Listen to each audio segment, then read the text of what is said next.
Right, so having got our half round piece, our billet, we're now going to use an axe and shape this into a spoon blank. So first thing I'm going to do, you won't get to see me all the time, but you should see what my hand's doing. I'm just going to trim it down to width.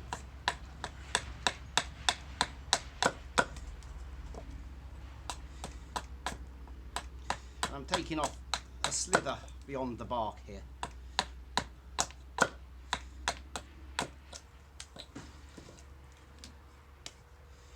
So it's getting down, it's a bit narrower, it's a bit under 3 fingers. Ooh, careful, careful. And then decide which end I should put the bowl, which I think just kicks up a tiny bit here. I'm going to put the bowl down this end. And I'm going to take a little tiny slither off the top, just because it's quite a deep piece of wood this. I kind of don't need all that depth. That's not bad. Now this line here is the pith. That's the soft stuff. And any cracks are going to start running out of there on the hole. So I want to get rid of that bit.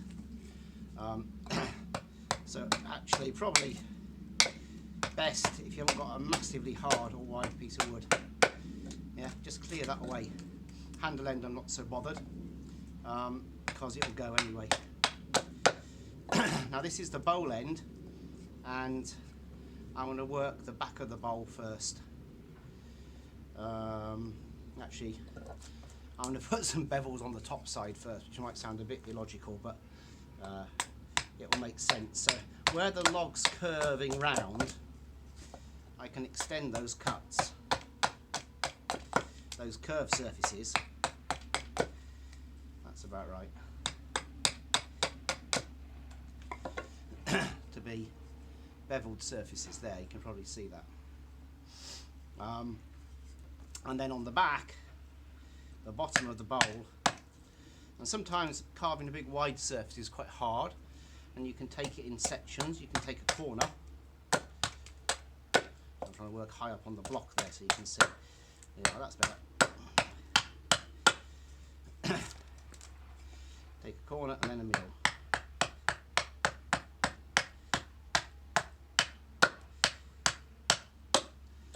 Doop, doop. I've got to find my glasses. I can't even see down there. Bear with me. They are other essential equipment, the spectacles. It's a bit dimpsy today. Ah, that's better. Oh, there's a piece of wood. Right. So this is the bottom of the bowl. Here's a spoon. Spoon, spoon, spoon. Now we can lose loads of wood off the back. And when you're shifting a lot of wood, you put in what are called stop cuts. So I'm going to go over here on the block where I can grip.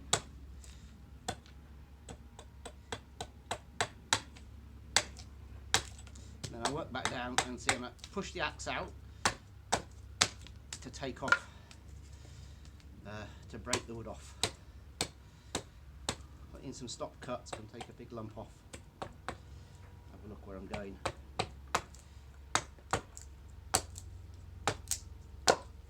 I haven't used this axe block for a bit. It's not very stable somehow. We'll manage. I'll have to work down this end so you can see. I've got a more grippy bit there on the block. So I've created a V by taking big corners off the back, and then I can shift that middle section same way, which in doing that is going to have stripped all that pith out that we didn't want, and I've left a few mil. This is the top of the handle at the back, and that's the bottom of the spoon here. Alright, so that's the spoon shape. And because we took those bevels off the top and off the back, we made quite thin sections here. Now, this is a point where you could draw on where you're going, but I'm going to just cut the shoulders, and I do it all with the axe. And I start in a little further down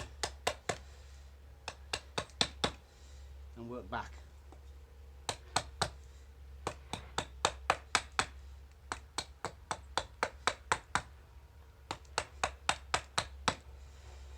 Okay, so cutting initially those pieces of shoulder. I was going to shift the rest of this bark here because it's a bit deceptive now about where I'm going.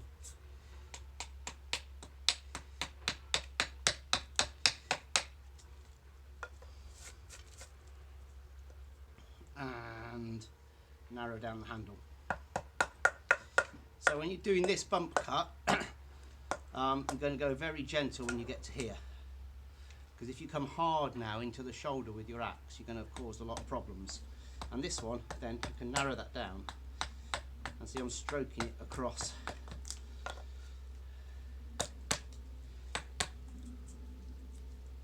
There's Colin walking by, pulling faces at me, trying to put me off. That's going to knock this piece in, cut down in there. Keep it where you can see. So we've got quite a lot of a spoon shape there now, but we have a lot of bulk on the top here. Now some of you may have seen things where you cut the crank to start with. With this sequence, I think it's easier because I haven't got to cut right across the full width to cut the crank in. I've already put these big bevels on here, so I've got a narrower section to cut. And again, you could put a stop cut here with your saw. Okay, that's the deep part of the spoon here. Yeah, you're going to make your depth cut here. But I'm going to do it just with the axe, so as long as I support onto the bottom bit there.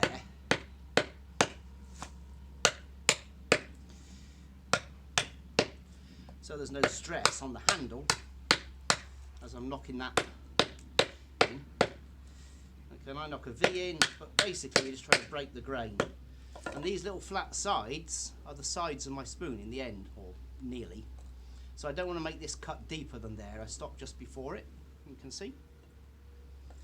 And then I usually, might knock the corners off, but I usually work this way first, or I'll always work this way first, and clear down into here. And again, I don't have to take it in a big wide bit. I can take little corners like this. And then you probably can't see my head position, but I'm keeping my head right over the axe line so I can see exactly where I'm working. And again, I don't want to hit too hard through here because I could knock the whole front off that bowl.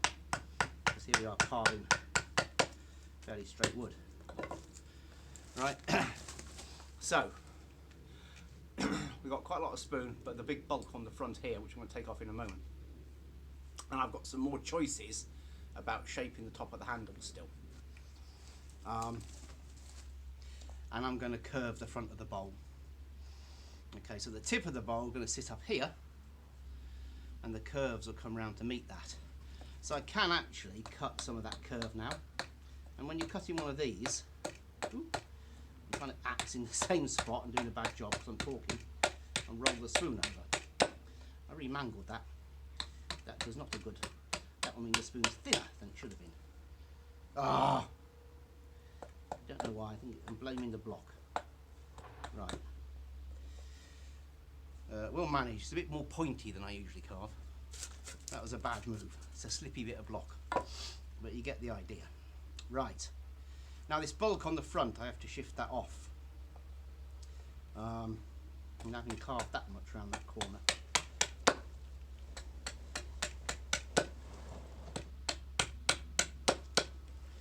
Okay, that's a bit better. So this one, I support, it's going to be hard for you guys to see this, I support off the edge of the block. I've got a little V here, which sometimes helps. I'm sitting off the edge with this tip, and I get down low, and my hand's low down here. And I'm going to take this in a slicing cut. A little V does help. Okay, I'm not really hitting it in, I'm hitting down. You see where the axe is going? Down there. And I've took one piece off. Try and get in a spot where I can actually got some grip. What I might do, I'll come round the side. Now you might be able to see it there. There's a V here I can work in. I can hold it there. And I'm pushing, I'm levering down so it's nice and firm into that place. I get down low. And I'm twisting that spoon open there slightly, so I've got a surface to strike. And I start that cut very gently and hit that spot. once I've got it established, I can work in and slide down, and the tip of the axe blade is working down that line.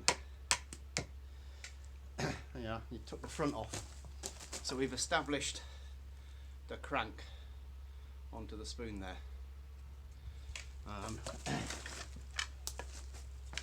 The block back, and I'm just going to do a few little tweaks and tidies before I move on to looking at using the knife. Just little bits sometimes are worth shifting, but I could have gone on to knife work at that point really. The only bit I'm going to do a bit on here, if my block's not too slippy, I'm going to take a little bit more off the handle here.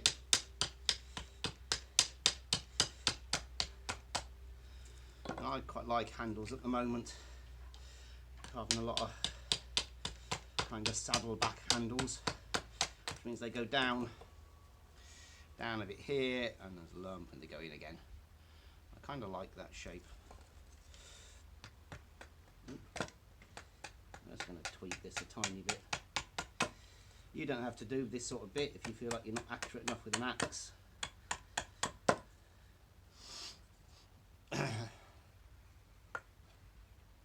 Well, apart from being a bit blooming sharp,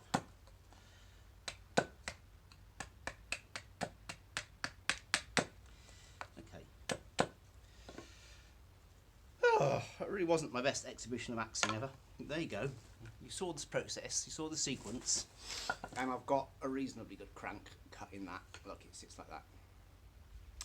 I did take a bit more off the sides there, more than I normally do, but I think that will still work.